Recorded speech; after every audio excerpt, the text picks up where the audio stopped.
Hi, everyone. Okay, I'm back. Moving on to the evolution. So, the last video I made was the life's work. We follow this line, the pathway of challenge to the evolution. The challenge line, as Richard Rudd and most would say, working with the gene keys, that this is the greatest challenge of our life. And if we can move through this greatest challenge, then supposedly the rest of all of these things will fall into place much more easily. For me, this line, the challenge line, is a line 6. It's the teacher line in the life's work, education and surrender.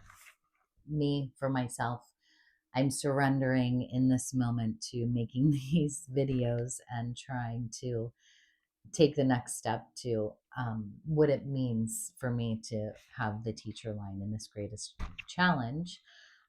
So this is all a big experiment. Um, I don't even go back and watch these videos after I make them, because if I do, I won't post them. It's just honestly to help myself feel vulnerable enough to share. And as a teacher, having the intellect and the psychosis as the shadows in these teacher lines, I will say that my one of my greatest fears is sharing in this way and being perceived as a know-it-all. And so that's, as you see and as you heard me talk about in the first one, that's makes a lot of sense with the intellect as the shadow. um, and then psychosis in the evolution, because I do realize that if I were to share everything that comes into my mind, or even how I work with people in my office, um, everyone that comes in here would tell you that if they were to share their experience in here with somebody in a traditional type, conventional type of therapy, or psychiatrist or psychologist of any type, they would definitely say that you were in a state of psychosis. Um, because what we do in here is allow all of the thoughts to flow through us. Every single thing that comes in, we acknowledge that it is absolutely for a reason and the information is valid. And so I encourage that. It's what the point of this work is. And so that information can flow through, and to the client, it doesn't really make much sense in the moment most of the time. But for me, based on what we've talked about before we started the hypnosis part, or the activation of the right brain, the subconscious mind, it all makes perfect sense. And so um, when I personally um, started on this path using the gene keys and was doing my own contemplation, the things that were coming up in the psychosis for me, I'm going to just share two examples from my childhood. Um, as you know, if you listen to the first video, I spent most of my childhood a lot of time alone in the woods. And there was a day where I was walking home and I was crossing the street, and there was a cat that had gotten hit by a car, and it wasn't quite dead yet. And um, I was begging God to please let me take on the cat's suffering so that the cat wouldn't have to suffer anymore. And it wasn't until I was much older that I realized how real it was, that that actually did happen. There was, I'm not saying that the cat's soul came into my body. Maybe it did. I have no idea. Because also, I would like to say that I am doing the work that I do because the very exact message that was given to me that made me start doing this work was, you need to let go of everything that you need, that you think you know about everything. And I have absolutely done that. I know nothing about anything. And so when I talk about these things, it's my own interpretation of of of information that I receive that it makes sense to me. So anyway, I asked God, please let me take on the pain that this cat is experiencing so that the cat can die in peace. And many years later, I started to understand that my hypersensitive way of moving through the world um, actually was could be traced back to me asking God to allow me to take on the pain and suffering of this cat. And I, in turn, um, had a heightened sense of awareness through my senses. And that heightened sensory experience for me made me even more curious about the world and what it actually means to live in the world. And so as a young adult, I made some pretty interesting choices that could have landed me in a lot of trouble, all for fun, not harming anyone. But I made some pretty interesting choices because I really did like to push myself to the limits, to see what I was capable of, and really honing in on these skills. And I'm not going to get into the details, but um, I eventually, once I realized that I really do perceive the world through a similar way that the animals do, the cats do specifically, I then was able to acknowledge and thank this cat for its help throughout my life and ask the cat to move on so that I can experience with all this knowledge and understanding, um, with my whole self. Yeah, so that sounds psychotic, right? But for me, that's real. Um, Another thing that happened was I think I was in second grade. I might have been in third grade. Both of these things were around the same, within a year or two of each other. My goldfish had died, and my goldfish was floating belly up. And for some reason, I decided to sprinkle salt on my goldfish's belly. I maybe somebody had told me that this works. I have no idea, but I was sprinkling salt on my dead goldfish's belly, and I was praying to God, and I was telling God, asking God, if you are real, you will bring my goldfish back to life. And that's what happened. My goldfish came back to life before my very eyes, and never again would I ever question if God was real or not, which I didn't question too much prior to that because I had some pretty good understanding and pretty strong belief. But this solidified it for me. And only one time as an adult where I did have a psychotic break, I absolutely knew that it was happening for me and not to me, but that did not make it it didn't make it go away. I still had to move through a lot of things. And in that moment, I did for a moment have to go back to that kitchen table with the goldfish and go through that process to remind myself that God is absolutely within me and that I was going to be absolutely fine. So, um, that's the two examples I'm going to share with you about psychosis. So, what Richard Rudd says, this is Richard Rudd's, straight from, I think this is from the Gene Key book. I can't quite remember, but I think it's from the Gene Key book.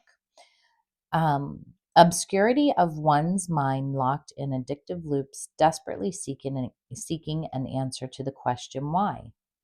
It is the neurological and emotional pressure that builds up as one attempts to figure it all out. Psychosis is the addiction to use the mind to create a sense of security in a chaotic world of uncertainty. The fear response to this unanswerable question is to give up and become disenchanted with life. Or one may become obsessed with a single answer, fanatically and rigidly holding on to a belief without integrating the underlying unease. Yeah, so all of these things are absolutely neurological and emotional pressure that builds up as one attempts to figure it all out. Very well versed in this, and I think that most people that show up in my office, this is what they're doing. They're wondering why, and they're trying to figure it out. And so he says seeking the answer to the question why. And so in combination with the teacher line, which also asks why, I know that every single person experiences the things that they experience because they are helping to sharpen their tools that they came into the world with, the tools in their toolbox. So,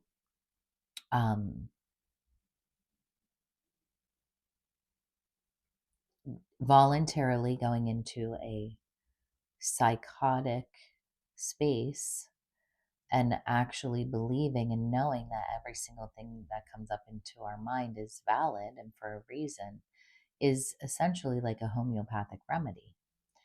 And I think this is a much better description than hypnosis in the work that I do. It's much more a voluntary state of psychosis, but it's not extreme. It's like you have somebody there that's helping you. It's like how plant medicines work. A very gentle approach in this modality that I use. So the gift of the psychosis is inspiration. The force flowing free from the trappings of the mind, unbridled and unobstructed in its creative expression. The gift revolves around breathing through mental pressure to discover unique insights and infinite potential. Inspiration strikes in spontaneous intervals, breaking up stagnant energy and demanding a creative outlet to let the energy flow out into the world. Inspiration serves to loosen the hold of one's mental constructs, opening one to an expansive capacity for love. And that is why we are here, right? To love, to experience love. And the universe knows that that's why we're here. Once we know that, then we get to embrace all of the things that happen to us because it is truly all out of love.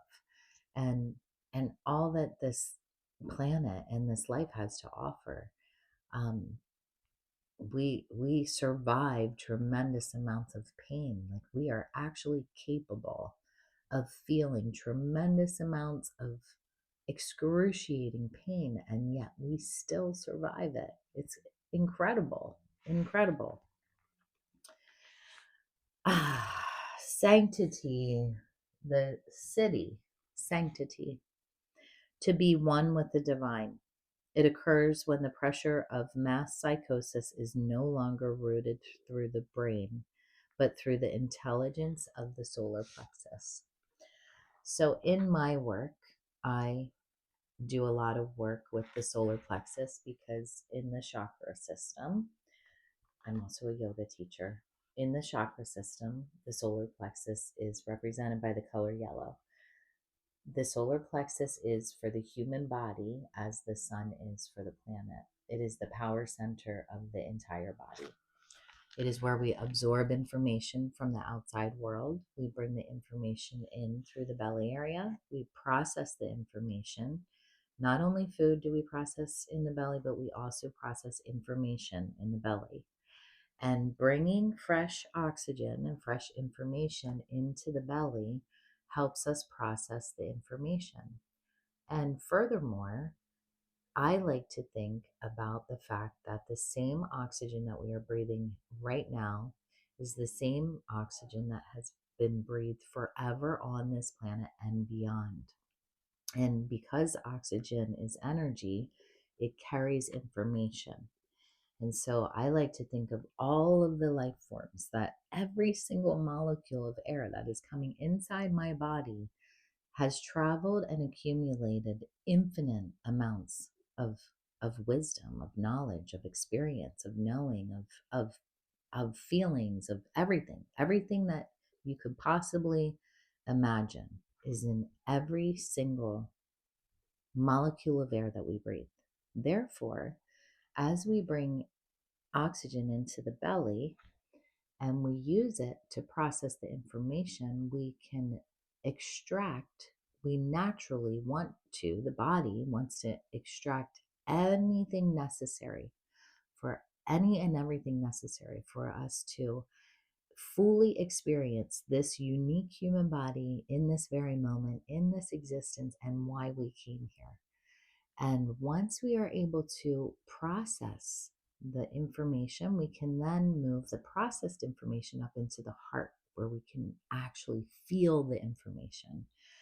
And I feel like this is where we get really lucky. And so this is where I like to imagine the color green and lucky, like a 4-leaf clover, growth, the color of growth, expansion, abundance, the brightest green. And this is where things can grow. Um, and then once we are able to um, feel the information, we can then move the information up into the brain, where in the brain is where we make logical sense of what to do with the information and how we're going to put it back out into the world around us. And so I like to have people imagine the brain as the bluest sky like you've ever seen, like the and the possibilities of what we can do with information are truly infinite, like the sky. They go on forever and ever and ever. So, um, this is real shit, you guys. Like this is amazing that we even exist here. And thank you for listening. Thank you for helping me to get a little more comfortable in my skin so that I can try to help and share as much as possible. I'm really hoping that this starts to come with more ease and grace as time goes on, because here in the center of my pearl is my job, and what I came here to do is grace, graciousness, the shadow of dishonor, and I'm trying to really honor myself and who I am right now, and share share um, share with the world. So thank you for listening.